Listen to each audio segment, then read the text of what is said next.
बेला हमारा सब कुछ ले गई। मैं तो परेशान हो रही थी कि किसी तरह किसी आबादी में पहुंच भी गए तो भीख मांगेंगे या क्या करेंगे। मगर इस वॉलेट में तकरीबन 6,000 रुपए मौजूद हैं, काम चल जाएगा। मैंने कहा 5,000 रुपए की रकम तो मेरी जेब में भी पड़ी हुई है। रकम के बारे में मुझे कोई फिक्र नहीं हुई, कोई ना कोई बंदोबस्त तो हो ही जाता है। रत्ना चंद लम्हे खामोश रही, फिर बेला के बारे में बातें करने लगी। उसे जितनी भी जनाना मर्दाना गालियां याद आ रही थीं, वो बेला को उनसे नवाज रही थी। मैं झील के किनारे किनारे मुतवाजन रफ्तार से जीप चलाता रहा और फिर अचानक ही जीप रोक ली। रत्ना ने चौंक कर मेरी तरफ देखा, बोली क्या हुआ? मैंने कहा वो देखो, 5-6 मोर थे, 2 तो पर फैलाए नाच रहे थे और बाकी इधर उधर दाना चुग रहे थे। मैंने जीप आगे बढ़ाई तो उसकी आवाज से मोर हमारी मौजूदगी से आगाह हो गए और फिर दूसरे ही लम्हे वो सब फड़फड़ाते हुए उड़ गए। झील के दूसरे किनारे एक कुशादा रास्ता पहाड़ियों में चला गया था। मैंने जीप उसी रास्ते पर मोड़ दी। ये पहाड़ी सिलसिला ज्यादा तवील साबित नहीं हुआ। तकरीबन आधे घंटे के बाद हम उन पहाड़ियों से निकल आए। 2-3 मील तक सख्त रेत थी और उससे आगे सब्जा दिखाई देने लगा। वो मिर्चों के खेत थे जो सड़क के दोनों तरफ फैले हुए थे। कुछ ही देर के बाद हम एक छोटी सी बस्ती में पहुंच गए। बाईं तरफ एक झील थी जो पहली झील से छोटी थी। झील के आसपास नारियल के बेशुमार दरख्त थे। कच्चे मकानों और झोंपड़ों पर मुश्तमिल वो बस्ती ज्यादा बड़ी नहीं थी। ये माड़ू कबीला था जो न जाने कब से यहाँ आबाद था और झील की वजह से उन्होंने यहाँ थोड़ी बहुत खेती बाड़ी भी शुरू कर रखी थी। मिर्चें राजस्थान की खास फसल थी और यहाँ भी मिर्चें ही नजर आ रही थीं। सड़क बस्ती के सामने से गुजरती थी। जब झील पर लोगों की आमदोरफ्त थी तो ये सड़क भी आबाद ही रही होगी, लेकिन अब इसका कुछ हिस्सा मकानों और झोंपड़ियों में शामिल हो गया था और बाकी हिस्सा जो बच रहा था वहाँ नंग धड़ंग बच्चे खेल रहे थे। 2-3 आदमी और 2 औरतें भी सड़क के किनारे नीम के एक बहुत बड़े दरख्त के नीचे बैठे हुए थे। मर्द तो चारपाइयों पर बैठे हुक्के के कश लगा रहे थे और औरतें जमीन पर बैठी खाली बोरियों की मुरम्मत कर रही थीं। मिर्चों की फसल तैयार होने वाली थी और फसल की तैयारी से पहले ये लोग अपनी तैयारियां मुकम्मल कर लेना चाहते थे। मैंने दरख्त के करीब जीप रोक ली। वो लोग हैरत से हमारी तरफ देखने लगे। सुबह उन्होंने उस जीप को झील की तरफ जाते हुए देखा होगा और ये भी देखा होगा कि उसमें एक ही आदमी था। उन्हें ये भी हैरत हो रही होगी कि हम कहां से आ गए थे। मैं जीप का इंजन बंद करके नीचे उतर आया। वो तीनों आदमी भी उठकर हमारे करीब आ गए। उनकी रंगत तवे की तरह स्याह और लिबास राजस्थानी था। सरों पर बड़ी बड़ी पगड़ियां थीं। उनमें से किसी की उम्र 45 साल से ज्यादा नहीं थी, लेकिन चेहरों पर बड़ी सख्ती थी और ये सख्ती सर्दी और चिलचिलाती धूप में मेहनत और मुशक्कत का नतीजा थी। मैंने बारी बारी उन तीनों की तरफ देखा, कहा इस बस्ती का मुखिया कौन है? उनमें 2 तो वहीं खड़े रहे और तीसरा तेज तेज कदम उठाता हुआ बस्ती में चला गया।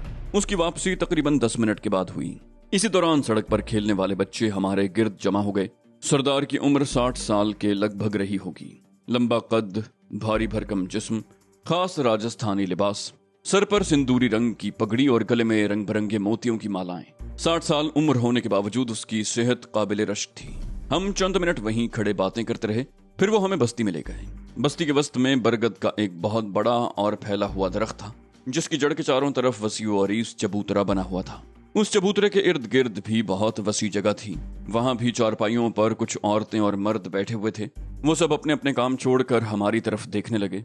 हमारे लिए फौरन ही एक चारपाई खाली करके उस पर सफेद उजला खेस बिछा दिया गया। सरदार सामने वाली चारपाई पर बैठ गया। थोड़ी ही देर बाद हमें मशरूबात भी पेश कर दिए गए। बस्ती में मौजूद लोग हमारे इर्द गिर्द जमा हो गए थे। हम उनके लिए उजूबा थे। इसकी वजह गालिबन ये थी कि बहुत अरसे बाद उन्होंने बाहर के लोगों को देखा था। एक अजीब बात मुझे ये महसूस हुई कि इस बस्ती के मर्दों के रंग तो तवे की तरह स्याह थे। अलबत्ता औरतों की रंगत साफ थी, बल्कि बाज औरतें तो रत्ना से भी गोरी चिट्टी थीं। मैंने मुखिया को एक फर्जी कहानी सुना दी। उस कहानी के मुताबिक हम झील के दूसरी तरफ पहाड़ियों में सफर कर रहे थे कि हमारी कार एक हादसे का शिकार हो गई। उस वक्त दिन का बहुत मध्यम सा उजाला फैलने लगा था। हम इमदाद की तलाश में एक पहाड़ी रास्ते पर चल पड़े और तकरीबन 2 घंटों के बाद झील पर पहुंच गए। हमारा ख्याल था कि वहां आबादी होगी और हमें कोई मदद मिल जाएगी, मगर वहां एक आदमी की लाश पड़ी हुई थी जिसे गला घोंट कर हलाक कर दिया गया था। हमने झील के आसपास चारों तरफ देखा, मगर हमें कोई इंसान दिखाई न दिया। अलबत्ता शिकार किया हुआ एक काला हिरन जीप में पड़ा हुआ था। हम उसी जीप पर बैठकर इस तरफ आए हैं। मुखिया ने मेरी बात सुनने पर कहा, वो शिकारी हर महीने उस तरफ जाता था। हमने कई मर्तबा उसे मना किया, लेकिन वो नहीं माना। उसे आत्माओं पर विश्वास नहीं था और आखिरकार उस भटकी हुई आत्मा का शिकार हो ही गया। मुखिया हमें उस आत्मा की कहानी सुनाने लगा जो हम उस शिकारी से भी सुन चुके थे। मुखिया ने कहा, उसके अलावा कभी हमने किसी को उस झील की तरफ जाते हुए नहीं देखा। जयपुर से आने वाला वो शिकारी हर महीने इधर आता था और कई हिरन शिकार करके लाता था। यहाँ आकर 2 हिरन हमारे हवाले कर देता, गोश्त हमारे काम आ जाता और खालें साफ करके हम उसे दे देते। हिरन का गोश्त, खासतौर पर काले हिरन का गोश्त बहुत मजेदार होता है। मैंने कहा, शिकार किया हुआ वो काला हिरन जीप में रखा हुआ है, उसे उतरवा कर गोश्त बनवा लो, खाल भी तुम रख लो, हमें उसकी जरूरत नहीं। फिर मैंने पूछा, आगे की बस्ती यहाँ से कितनी दूर है? मेरा मतलब है कोई ऐसी बस्ती जहाँ पुलिस को उस लाश के बारे में इत्तला दी जा सके। मुखिया ने कहा, पुलिस को खबर करने का कोई फायदा नहीं। वो शिकारी एक भटकी हुई आत्मा के इंतकाम का शिकार हुआ है और पुलिस उस आत्मा का पता नहीं लगा सकती, और वैसे भी उस लाश का अब कुछ नहीं बचा होगा। भेड़िए और दूसरे जानवर उसे चट कर गए होंगे। तुम लोग पुलिस के पास जाओगे तो वो तुम्हें ही परेशान करेंगे, बल्कि मेरी मानो तो अपने ये हुलिये भी बदल लो। इस इलाके की बस्तियों में शहर के रहने वालों को तो पुलिस वाले वैसे ही तंग करते रहते हैं। मेरे मुंह से गहरा सांस निकल गया। आत्मा वाली कहानी की बात बन गई थी। इस बस्ती के लोग और मुखिया कोई शरीफ आदमी ही था जो हमें आगे मुतवक्के परेशानियों से बचाना चाहता था। हिरन जीप से उतरवा लिया गया था। हम वहां से रुखसत होना चाहते थे, मगर मुखिया ने हमें रोक लिया और फिर दोपहर का खाना हमने वहीं खाया। हमारे खाने में दूसरे लवाजमात के अलावा काले हिरन का भुना हुआ गोश्त भी शामिल था, जो वाकई बेहद लजीज था।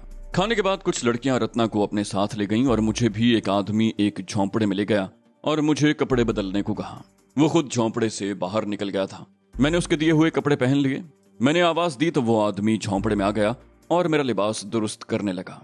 उसने मेरे सर पर पगड़ी भी बांध दी और फिर उसने आईने का एक टुकड़ा मेरे सामने कर दिया।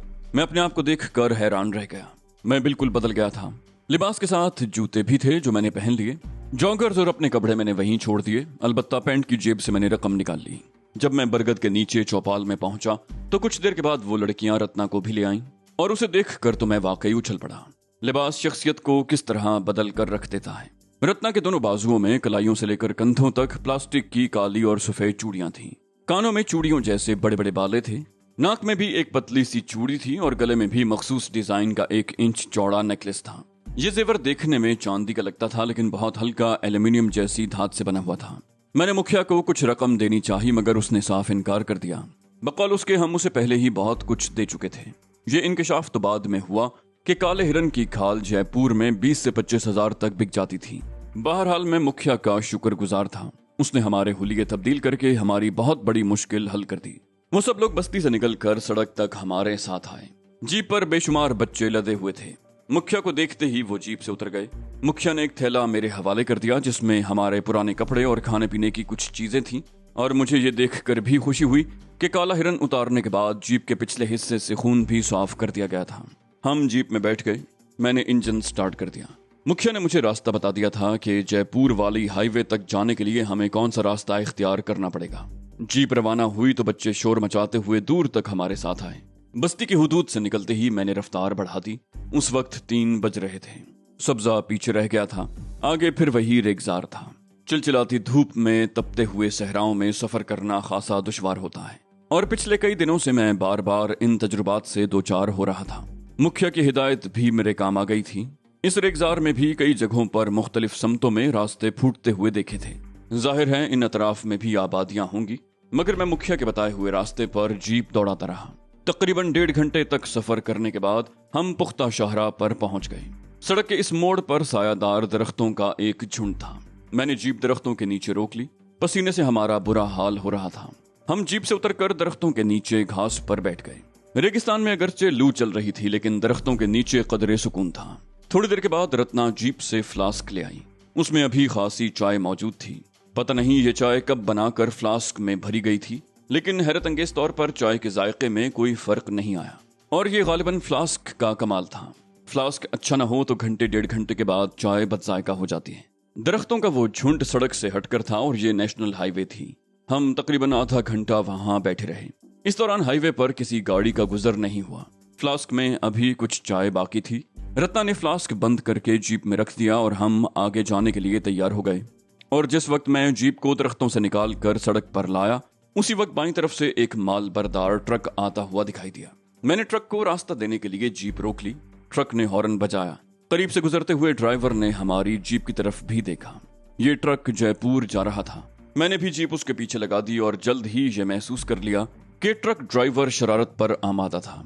मैंने जब भी उसे ओवरटेक करने की कोशिश की वो ट्रक को जानबूझकर जीप के आगे ले आता। मेरा ख्याल था करीब से गुजरते हुए ड्राइवर ने रत्ना को देख लिया था और वो महज शरारतन हमें परेशान करना चाहता था। ट्रक पर ड्राइवर यकीनन अकेला नहीं था, एक उसके साथ हेल्पर भी था। लंबे रूट्स पर सफर करने वाले ट्रक ड्राइवर आमतौर पर मुसल्ला होते हैं और मैं सोच रहा था कि अगर इन लोगों ने हमें रोककर कोई गड़बड़ करने की कोशिश की तो हमारे लिए वाकई मुश्किल हो जाएगी। हमारे पास कोई असलहा नहीं था। मैंने कई मरतबा हॉर्न बजाया मगर ट्रक ने रास्ता नहीं दिया और आखिरकार मैं जीप की रफ्तार बढ़ाकर उसे बिल्कुल साइड पर लेता चला गया और आखिरकार कच्चे पर उतरकर ट्रक को ओवरटेक कर गया। रत्ना ने पीछे मुड़कर ड्राइवर को ठींगा दिखाया। हमारी जीप तेज रफ्तारी से सड़क पर दौड़ती रही। ट्रक बहुत पीछे रह गया था मगर मुखालिफ समत से आने वाली इक्का दुक्का गाड़ियों का सामना हुआ। जयपुर कई घंटों की मुसाफत पर था लेकिन मेरा जयपुर जाने का कोई इरादा नहीं था। बेला आज सुबह से पहले ही जयपुर पहुंच गई होगी और उसने हमारे इस्तकबाल की तैयारी कर ली होगी। बेला ने अगरचे हमें 2 दिन की मोहलत दी थी लेकिन मैं अब उस पर भरोसा करने को तैयार नहीं था। 2 दिन तो बहुत होते हैं। इस अरसे में आदमी दुनिया के एक सिरे से दूसरे सिरे तक पहुंच जाता है और हिंदुस्तान की सरहद तो चंद घंटों में पार की जा सकती है। उसने सोच समझकर ही 2 दिन की बात की होगी। बेला ने एक और बात कही थी। उसने ब्लैक कैट्स की धमकी दी थी। ब्लैक कैट्स भारत की खतरनाक तरीन फोर्स है। उसका कयाम तो पता नहीं कब अमल में आया था लेकिन इंदिरा गांधी के दौर में ये फोर्स खुलकर सामने आई थी।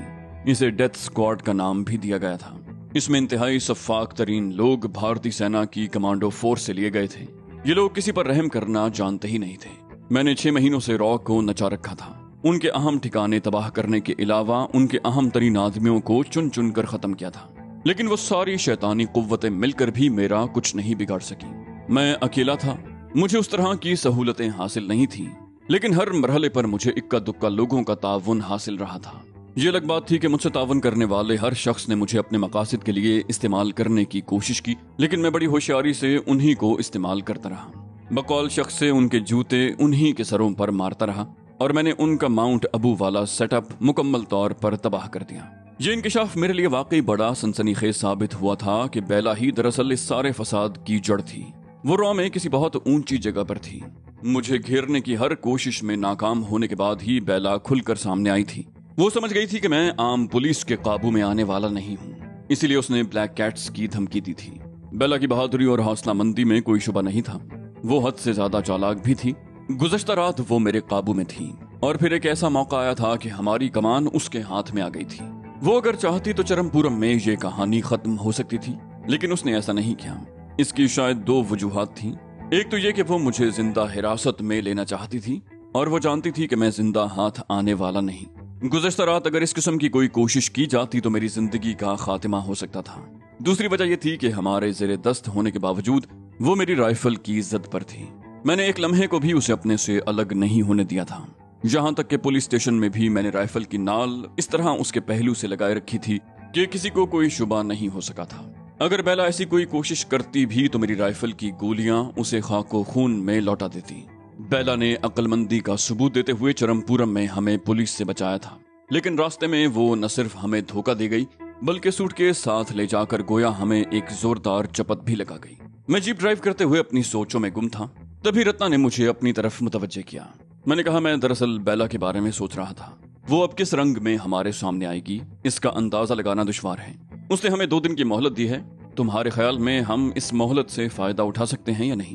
रत्ना ने कहा अगर तुमने बेला की इस बात पर यकीन कर लिया है तो तुम वाकई दुनिया के सबसे बड़े अहमक हो। उसने हमें घेरने का बंदोबस्त कर रखा होगा और मुझे शुबा है कि हम बहुत जल्द किसी नई मुसीबत में फंसने वाले हैं। बल्कि मुझे हैरत है कि हम अब तक इस तरह आजादी से सफर कैसे कर रहे हैं। लेकिन मेरा ख्याल है कि किसी बड़े कस्बे में दाखिल होते ही धर लिए जाएंगे। मैंने कहा अगर मैं वाकई ऐसा अहमक होता तो तुम इस वक्त मेरे साथ ना होती। वो बोली क्या मतलब? मैंने कहा मतलब ये कि कोई बेवकूफ तो तुम जैसी लड़की को नहीं पटा सकता। रत्ना बोली टालने की कोशिश कर रहे हो। मैंने कहा तुम्हें टालने की कोशिश क्यों करूंगा, तमाम हालात तुम्हारे सामने हैं। बेला पर एतमाद करके मैंने वाकई गलती की थी लेकिन अब ऐसी गलती करने का कोई इरादा नहीं है। अभी तो हम किसी आबादी से मीलों दूर हैं, किसी किस्म की सूरत हाल का अंदाजा नहीं लगा सकते। किसी बस्ती में पहुंचकर ही पता चलेगा कि हमारे आगे क्या है। जीप उस वक्त सड़क के ऐन वस्त में जा रही थी। सामने बहुत दूर एक बड़ी गाड़ी आते देखकर मैंने जीप साइड पर कर ली। वो एक माल बरदार ट्रक था जो कुछ देर बाद ही जन्नाटे की आवाज से हमारे करीब से गुजर गया। सूरज मगरिब की तरफ झुक रहा था। धूप की हिद्दत में कमी आ गई थी और अब सड़क के दोनों तरफ कुछ सब्जा भी शुरू हो गया था। जिसका मतलब था कि आगे कोई आबादी थी। चंद मील का फासला तय करने के बाद सड़क से हटकर एक खूबसूरत इमारत नजर आई। ये कोई होटल था।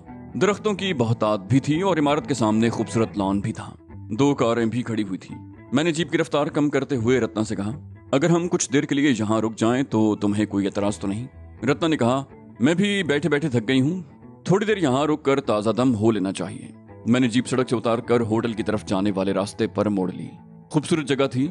उस इमारत के पीछे छोटी छोटी पहाड़ियां थीं जो बतदरीज बुलंद होती चली गई थी। यहाँ बिजली भी थी और टेलीफोन की लाइन भी नजर आ रही थी।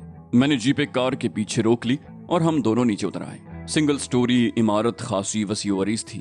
बरामदा बहुत कुशादा था। उसमें एक तरफ 2 पब्लिक टेलीफोन बूथ भी लगे हुए थे।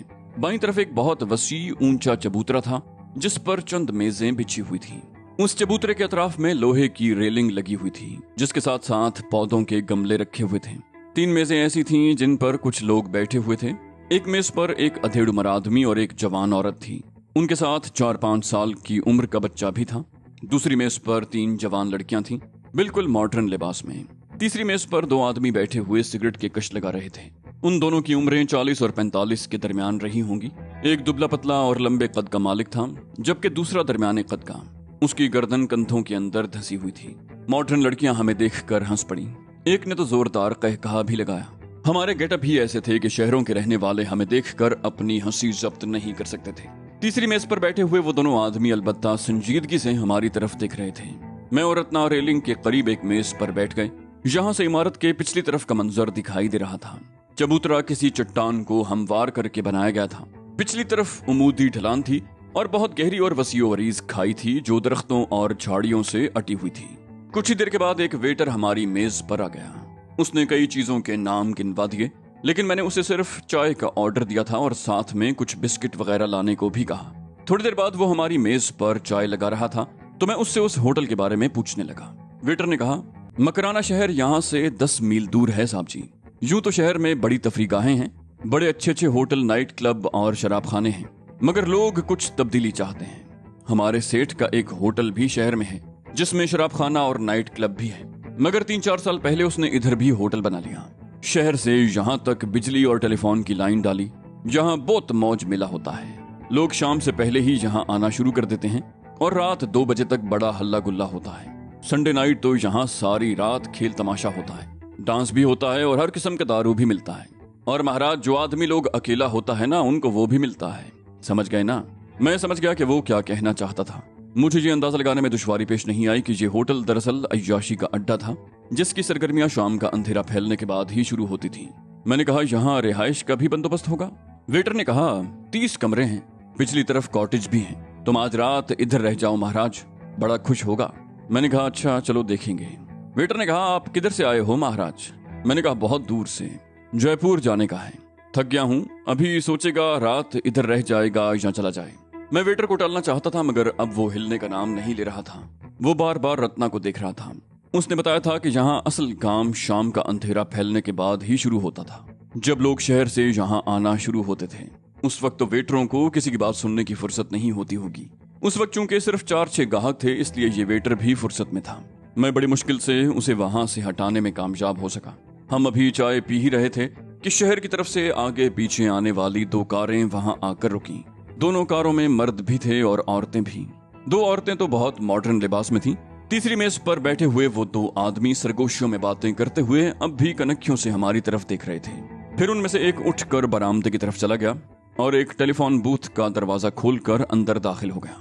मैं कुर्सी पर कुछ इस अंदाज से बैठा हुआ था कि पूरा बरामदा और दोनों टेलीफोन बूथ भी साफ नजर आ रहे थे और वो शख्स बूथ में दाखिल होने के बाद भी मेरी नजरों में था। फोन पर बात करते हुए वो बार बार मेरी तरफ ही देख रहा था। 1-2 मरतबा उसने हमारी जीप की तरफ भी देखा। अचानक ही मेरे जहन में एक और ख्याल उभरा और उसके साथ ही पूरे जिस्म में सनसनी की एक लहर सी दौड़ती चली गई। रत्ना ने शायद ठीक ही कहा था कि बेला ने हमारे इस्तकबाल की तैयारी कर ली होगी और किसी बड़ी बस्ती में पहुंचते ही हमारे लिए किसी नई मुसीबत का आगाज हो जाएगा।